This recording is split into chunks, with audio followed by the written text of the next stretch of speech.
Hi students, welcome to Simple Chemistry. We will discuss two topics: acidity and basicity, equivalent weight. Acidity is a base property. Next, basicity is acid property. So, we will acidity and basicity start. Acidity is a base common property. Base example like sodium hydroxide. This sodium hydroxide is OH- ions that's sodium hydroxide acidity. Acidity means one base ionizable OH- ions acidity means. For example, sodium hydroxide OH- ions ionizable. That's acidity is 1. Example, calcium hydroxide. This is OH- ions. 2 OH- ions. Calcium hydroxide dissociate one calcium 2 plus ion plus 2 OH- ions. That's the acidity 2. 2 OH- acidity 2. Next example, aluminium hydroxide. Aluminium hydroxide dissociate one Al3 plus ions. 3 OH- ions. Now, acidity is 3 OH- ions, acidity 3. Acidity is ionizable hydroxyl ions in the acidity means. But base is OH ions in this problem is part acidity basicity. Next, basicity. Basicity is acid in property. Next property, basicity. Basicity of an acid is acid ionizable dissociate H plus ions ions H plus ions basicity means. Basicity acid in property it is the number H plus ions produce. And number H plus ions down acid ionization basicity means. For example, HCl hydrochloric acid dissociate ion or H plus ions or Cl minus ions. Here basicity or H plus ions basicity 1. The basicity 1. HCl basicity is 1. Is a monobasic acid. Monobasic.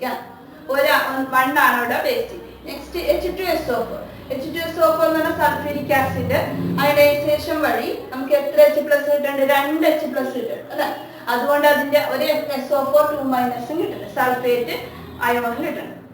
That's the basicity 2. 2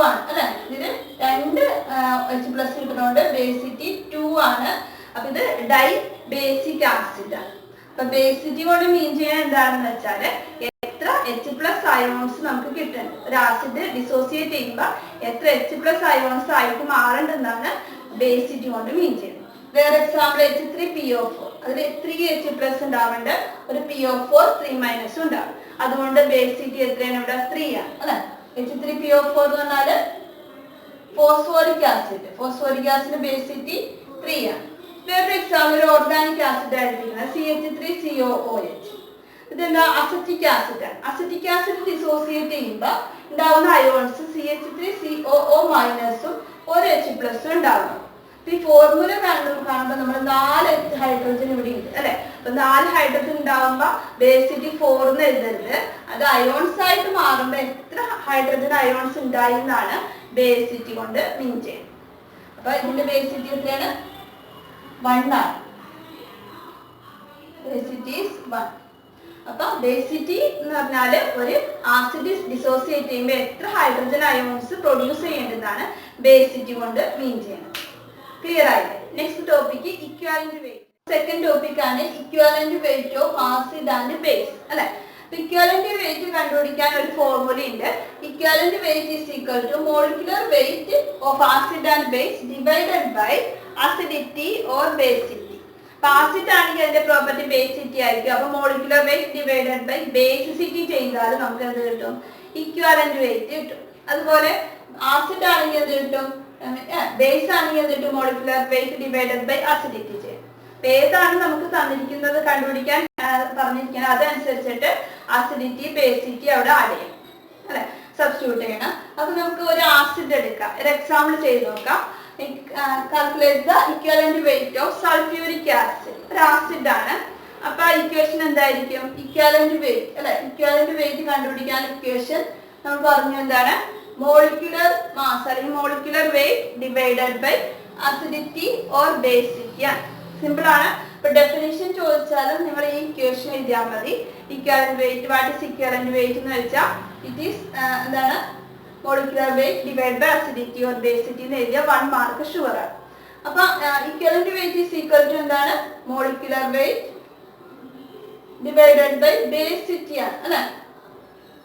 എന്താ കാരണം എന്താണെന്ന് വെച്ചാൽ H2SO4 ഒരു acid ആയതുകൊണ്ട് അതിന്റെ property basicity ആണ്. അപ്പൊ molecular weight divide by basicity കിട്ടും. ഇനി മോളിക്യുലർ വെയിറ്റ് എങ്ങനെയാണ് കണ്ടുപിടിക്കുന്നത് നോക്കാം അല്ലെ. മോളിക്യുലർ വെയിറ്റ് കണ്ടുപിടിക്കാൻ എളുപ്പമാണ്. എങ്ങനെയാണ്? അതിലുള്ള ആറ്റംസിന്റെ ഒക്കെ മാസ് ആഡ് ചെയ്താൽ മോളിക്യുലർ മാസ് അല്ലെങ്കിൽ മോളിക്യുലർ വെയിറ്റ് കിട്ടും. ഇപ്പൊ H2SO4 2 ഹൈഡ്രജൻ ആറ്റവും 1 സൾഫർ ആറ്റവും 4 ഓക്സിജൻ ആറ്റവും ഉണ്ട്. അപ്പൊ ഹൈഡ്രജന്റെ മാസ്, സൾഫറിന്റെ മാസ്, ഓക്സിജന്റെ മാസ് ഒക്കെ നമ്മൾ അറിഞ്ഞിരിക്കണം. അപ്പൊ കോമൺ ആയിട്ട് ബേസിക് ആയിട്ട് ചോദിക്കുന്ന കുറച്ച് ആറ്റത്തിന്റെ മാസ് നമ്മൾ ബൈ ഹാർട്ട് ചെയ്ത് കാണാതെ പഠിച്ചിരിക്കണം. അപ്പൊ അത് ഏതൊക്കെയാണെന്ന് ഞാൻ പറയാം അല്ലെ. ഹൈഡ്രജന്റെ മാസ് 1 ആണ്, ആറ്റോമിക് മാസ് 1 ആണ്. ഓക്സിജന്റെ മാസ് 16 ആണ്. നൈട്രജൻ മിക്ക കോമ്പൗണ്ടിലുള്ള നൈട്രജന്റെ മാസ് 14 ആണ്. സൾഫറിന്റെ മാസ് 32 ആണ്, 32 ആണ്. കാർബണിന്റെ മാസ് 12 ആണ്. കാൽസ്യത്തിന്റെ മാസ് 40 ആണ്. ക്ലോറിന്റെ മാസ് 35.5 ആണ്. ഇത് നമ്മൾ ചെയ്തു വരുമ്പോൾ ഏതെങ്കിലും ഉണ്ടെങ്കിൽ നമുക്ക് ഇതിലേക്ക് ആഡ് ചെയ്യാം. അപ്പൊ ഇത്രയും ആറ്റംസിന്റെ മാസ് നിങ്ങൾ ബൈ ഹാർട്ട് ചെയ്ത് പഠിച്ചിരിക്കണം, എന്നാലേ നമുക്ക് മോളിക്യുലർ മാസ് എഴുതാൻ പറ്റും. അപ്പൊ ആറ്റത്തിന്റെ മാസുകൾ ആഡ് ചെയ്താൽ നമുക്ക് മോളിക്യുലർ മാസ് കിട്ടും. നമുക്ക് സൾഫ്യൂരിക് ആസിഡിന്റെ മാസ് കണ്ടുപിടിക്കും, മോളിക്യുലർ മാസ് കണ്ടുപിടിക്കാം. മോളിക്യുലർ വെയിറ്റ് അല്ലെങ്കിൽ molecular weight of sulphuric acid. Sulphuric ആസിഡിന്റെ മാസ് കണ്ടുപിടിക്കാൻ 2 ഹൈഡ്രജൻ ആറ്റം ഉണ്ട്. അപ്പൊ 2 ഇൻറ്റു ഒരു ഹൈഡ്രജൻ ആറ്റത്തിന്റെ മാസ് എത്രയാണ്? 1 അല്ലേ. അപ്പൊ 2 ഇൻറ്റു 1 പ്ലസ് സൾഫറിന്റെ മാസ് 32 ആണ് പ്ലസ് ഓക്സിജൻ 4 ഓക്സിജൻ ഉണ്ട്. അപ്പൊ 4 ഇൻറ്റു ഒരു ഓക്സിജന്റെ മാസ് എത്രയാണ്? 16 അല്ലെ. അപ്പൊ 16. അപ്പൊ ടോട്ടൽ മാസ് എത്ര കിട്ടും നോക്കാം. 2 ഇൻറ്റു 1 2 പ്ലസ് 32 പ്ലസ് 4 ഇൻറ്റു 16 64 കിട്ടും.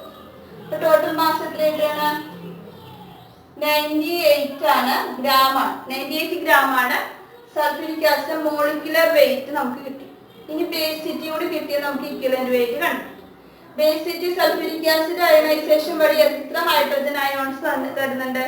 കാണുമ്പോൾ തന്നെ അറിയാം, 2 ഹൈഡ്രജൻ അയോൺസ് തരും അല്ലെ. സൾഫ്യൂരിക് ആസിഡ് ഡിസോസിയേറ്റ് ചെയ്യുമ്പോൾ H2SO4 ഇങ്ങനെ അയണൈസേഷൻ വഴി നമുക്ക് 2 H+ അയോൺസ് തരുന്നില്ലേ, കൂടെ ഒരു SO4 2- അയോൺസ് ഉണ്ട്. അപ്പൊ 2 H+ അയോൺസ് തരുന്നതുകൊണ്ട് ഇവിടെ ബേസിറ്റി എത്രയാണ്? 2 ആണ്. അപ്പൊ 98/2 ചെയ്താൽ നമുക്ക് എന്ത് കിട്ടും? ഇക്വലന്റ് വെയിറ്റ് കിട്ടും. അപ്പൊ equivalent weight of sulphuric acid എത്രയാണ്? 98 ഡിവൈഡഡ് ബൈ 2 എത്ര കിട്ടും? 49 ആണ്. 49 ആണ് ഇതിന്റെ equivalent weight, sulphuric acid equivalent weight. അപ്പൊ ക്ലിയർ ആയില്ലേ?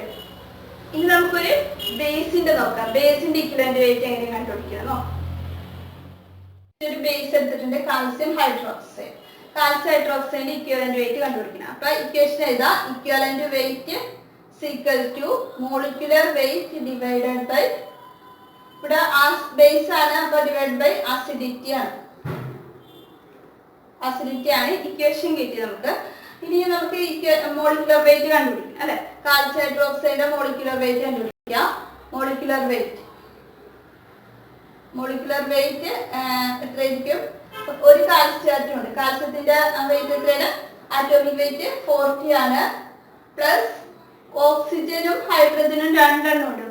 ഓൾ ബൈ 2 അല്ലേ. അപ്പൊ 2 ഓക്സിജനും ഉണ്ട്, 2 ഹൈഡ്രജനും ഉണ്ട്. അപ്പൊ നമുക്ക് ഓക്സിജന്റെ മാസ് എത്രയാണ്? 60. പിന്നെ ഹൈഡ്രജന്റെ മാസ് 1 ആണ്. അപ്പൊ 16 + 1 17 × 2 ചെയ്യും അല്ലെ. OH ട്വൈസ് അല്ലേ. അപ്പൊ 16 ഓക്സിജന്റെ ഹൈഡ്രജന്റെ 1, അപ്പൊ 17 × 2 17 × 2 2 OH ഉണ്ട്. അപ്പൊ 17 × 2 അപ്പൊ എത്ര കിട്ടും? 40 plus 34 is equal to 74 gram ആണ് molecular weight of calcium hydroxide. ഇനി എത്രയാണ് അതിന്റെ അസിഡിറ്റി നോക്കാം അല്ലെ. അസിഡിറ്റി എത്രയായിരിക്കും? കാൽസ്യം ഹൈഡ്രോക്സൈഡ് ഡിസോസിയേറ്റ് ചെയ്യുമ്പോ അല്ലെ അയോൺസ് ആയിട്ട് മാറുമ്പോ ഒരു കാൽസ്യം 2+ഉം 2 OH മൈനസും തന്നെ ഉണ്ട്. എത്ര OH മൈനസ്? 2 OH മൈനസ് ഉണ്ട്. അതുകൊണ്ട് ഇവിടെ അസിഡിറ്റി എത്രയാണ്? 2 ആണ് അല്ലെ. അസിഡിറ്റി 2 കിട്ടി. അപ്പൊ ഇവിടെ സബ്സ്റ്റിറ്റ്യൂട്ട് ചെയ്യാലോ. Equivalent weight is equal to എത്രയായിരിക്കും? 74 divided by 2 കിട്ടും 37 അല്ലെ.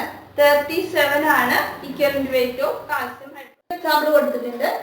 Calculate the equivalent weight of hydrochloric acid HCl. HCl കണ്ടുപിടിക്കണം. സോഡിയം ഹൈഡ്രോക്സൈഡിന്റെ കണ്ടുപിടിക്കണം. കാൽസ്യം കാർബണേറ്റിന്റെ ഇക്വലന്റ് വെയിറ്റ് കണ്ടുപിടിക്കണം.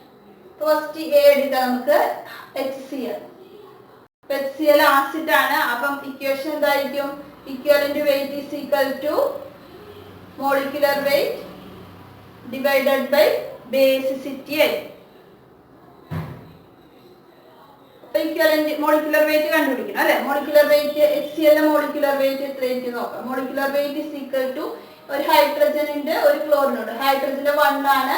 ക്ലോറിന്റെ എത്രയാണ്? 35.5 പ്ലസ് 35.5 equal to 36.5 gram ആണ് മോളിക്യുലർ വെയിറ്റ് ഓഫ് HCl.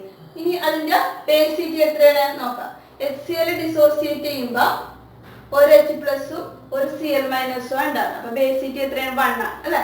അപ്പൊ ഇക്വലന്റ് വെയിറ്റ് എത്ര വരും? Equivalent weight is equal to molecular weight divided by 1 ആണ് വരുന്നത് അല്ലെ. ഇപ്പൊ എത്ര കിട്ടും? 36.5 divided by 1 is equal to 36.5 gram. അപ്പൊ ഇതിന്റെ ഇക്വലന്റ് വെയിറ്റും മോളിക്യുലർ വെയിറ്റും എന്താ? സെയിം ആണ്. എന്താണ്? അപ്പൊ ബേസിറ്റി 1 ആയിട്ടുള്ള ആസിഡിന്റെ എല്ലാത്തിന്റെയും ഇക്വലന്റ് വെയിറ്റും മോളിക്യുലർ വെയിറ്റും സെയിം ആയിരിക്കും. അതൊരു പോയിന്റ് ആണ്. ഇനി നമുക്ക് ഒരു ബേസ് എടുക്കാം. Sodium hydroxide. അപ്പൊ ഇക്വലന്റ് വെയിറ്റ് കണ്ടുപിടിക്കാനുള്ള ഇക്വേഷൻ അറിയാം. Equivalent weight is equal to എന്താണ്? മോളിക്യുലർ വെയിറ്റ് ഡിവൈഡഡ് ബൈ ഇവിടെ ഒരു ബേസ് ആണ്. അപ്പൊ ഡിവൈഡഡ് ബൈ അസിഡിറ്റി. ഇക്വേഷൻ എന്തായാലും എഴുതണം. അപ്പൊ ഇക്വലന്റ് വെയിറ്റും മോളിക്യുലർ വെയിറ്റ് ഒക്കെ നിങ്ങൾ കംപ്ലീറ്റ് ആയിട്ട് എഴുതണം കേട്ടോ. അപ്പൊ ഞാനിത് എളുപ്പത്തിന് വേണ്ടി എഴുതിയാണ്. Equivalent weight is equal to molecular weight divide by acidity ആണ് ബേസ് ആയിട്ടുള്ളത്. മോളിക്യുലർ വെയിറ്റ് കണ്ടുപിടിക്കാൻ നമുക്ക് molecular weight of sodium hydroxide എന്ന് എഴുതണം. എത്രയാണ്? സോഡിയത്തിന്റെ വെയിറ്റ് 23 ആണ് കേട്ടോ. സോഡിയത്തിന്റെ വെയിറ്റ് അപ്പൊ എത്രയാണ്? 23 ആണ്.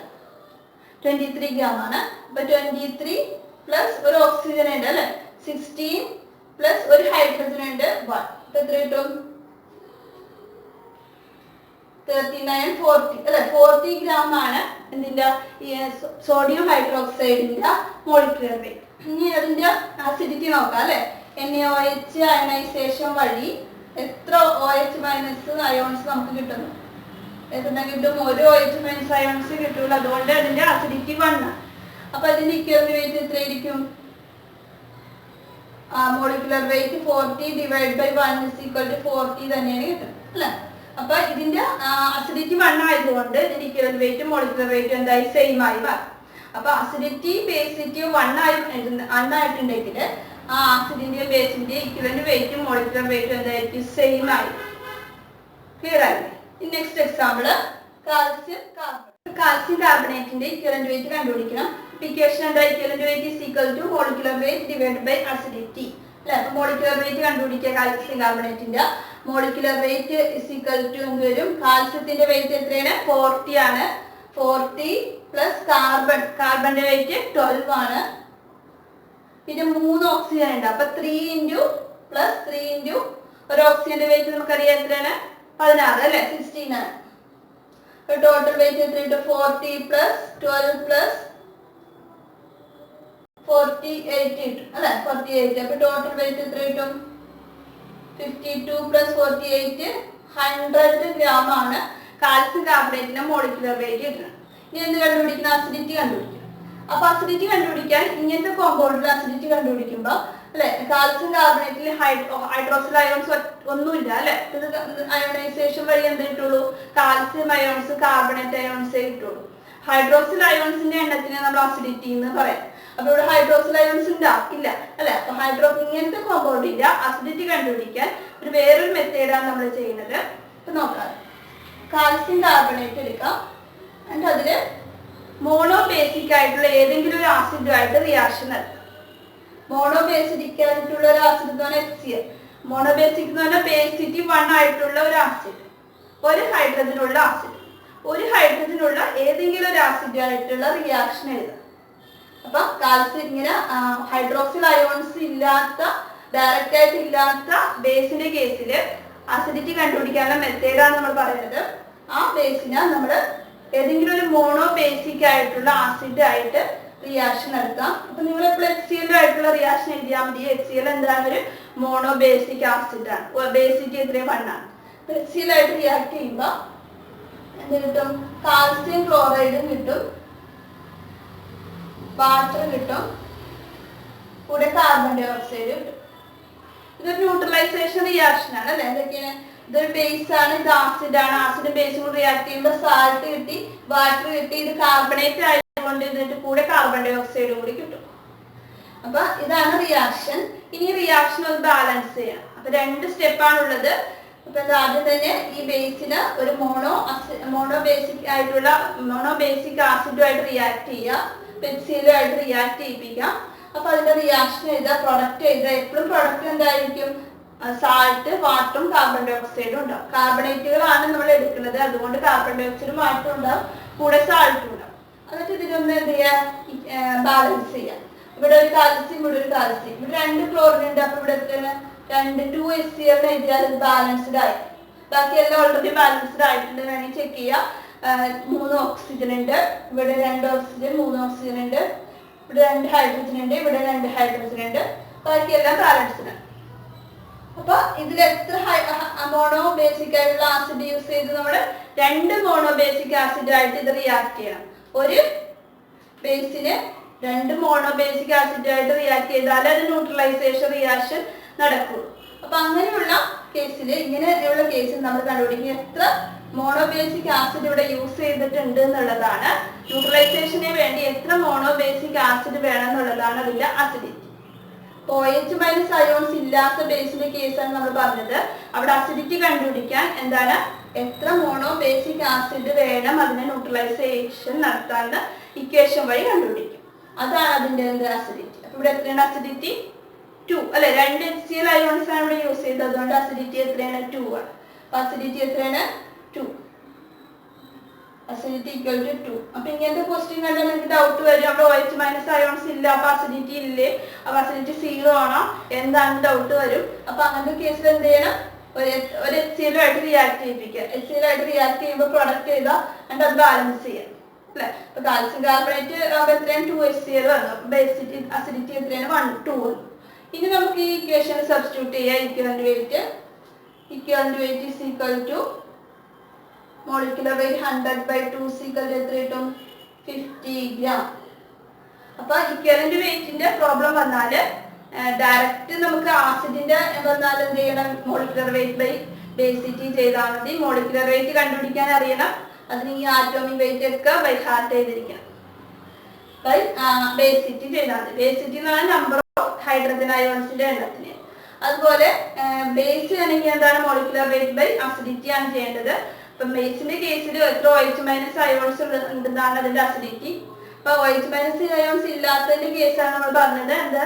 മോണോ ബേസിക് ആയിട്ടുള്ള ആസിഡ് ആയിട്ട് റിയാക്ട് ചെയ്തിട്ട് എത്ര മോണോ ബേസിക് ആസിഡ് വേണം ഒരു ബേസിന് ന്യൂട്രലൈസേഷൻ റിയാക്ഷൻ ഉണ്ടെന്ന് നോക്കാം.